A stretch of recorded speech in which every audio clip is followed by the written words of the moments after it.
it going? Chris back here with another video, and today we're going to be doing a video request video. Chad Bailey asked me what my top 5 non-video game, non-toy items in my room.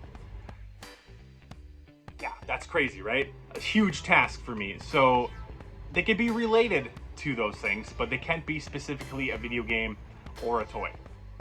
So it's been about a week since he asked me to do this, and it took me a while to think about it, but I think I got a top 5 ready for you guys. So let's just jump into it with our number 1. As you can see, number 1 is right behind me, actually. It is my Final Fantasy VII wall scroll from, I think, 96, 97. I got it from a former co-worker.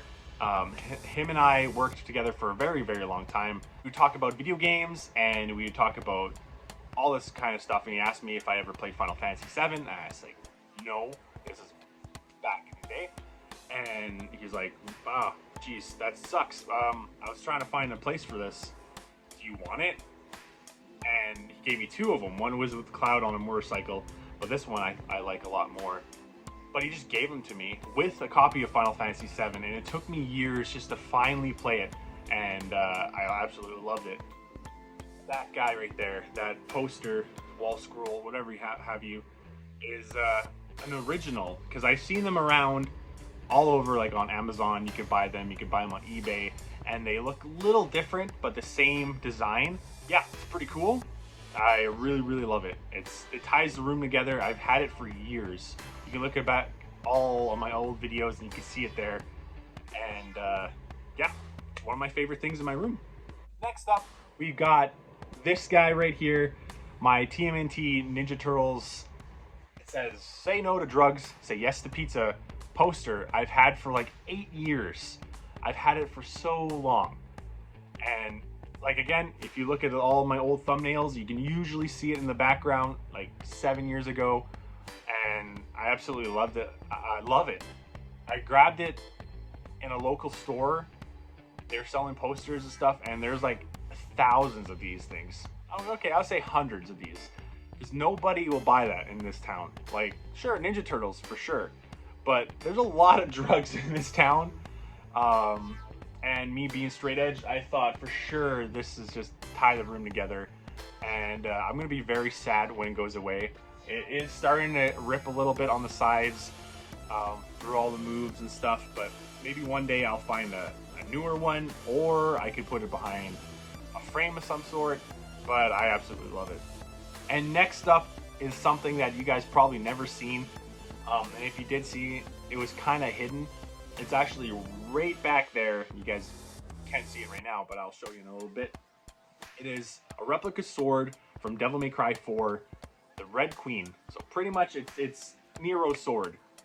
And they revamped it a little bit in Devil May Cry 5.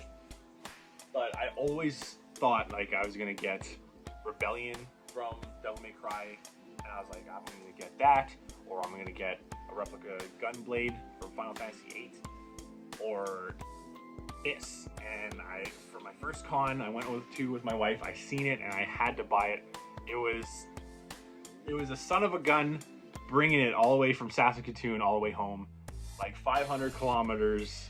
Good thing we had some friends with a truck, because I don't think I could have went on a bus with this thing. Yeah, I love this thing so much. It's one of my favorite things in the whole game room. And next up is something you guys never really seen, because I just recently put them on display, but I've had them for a while, and that's Ninja Sex Party Under the Covers.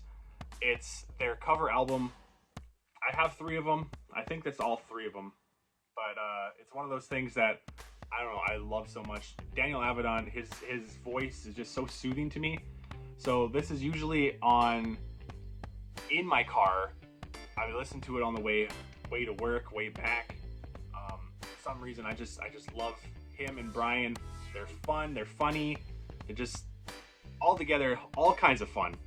And yeah, Chad's gonna hate it, but it's one of those things that I absolutely love. And these are the autographed ones I have right there. It's pretty cool. And yeah, it's some of my favorite things in my game room. And last but not least, I have this really cool thing that my wife made me a long time ago. I'm gonna say it's like 8 years ago. 7-8 years ago, and it's this cool little box. She made it, she painted it, all that stuff. It's got the Legend of Zelda emblem on it. And I used to keep my memory cards in there. And what I do now is I keep buttons in there, because we used to collect buttons when we first met each other, and there's some in here that are so old that, yeah, I can't believe we still have. But yeah, it's one of those things that kind of mean a lot to me and Aaron in our relationship, and we just used to collect buttons. Sometimes we'd go to a video store and they're doing a promotion, and they're like, oh, here's a button with the movie, which is really cool. So I don't know, it's one of my favorite things in my game room, and I'm always gonna keep this thing. As long as she stands up, I'm gonna have it in my game room. So that. And there you have it. That's the video. I hope I did the video justice, Chad. I hope you guys all enjoyed this video. What are a few of your favorite items that aren't video games and aren't toys in your collection? I would love to hear about them. You can do a response if you want to, or just comment down below. That would be awesome. Thanks for watching, guys. I hope you enjoyed the video, and until next time.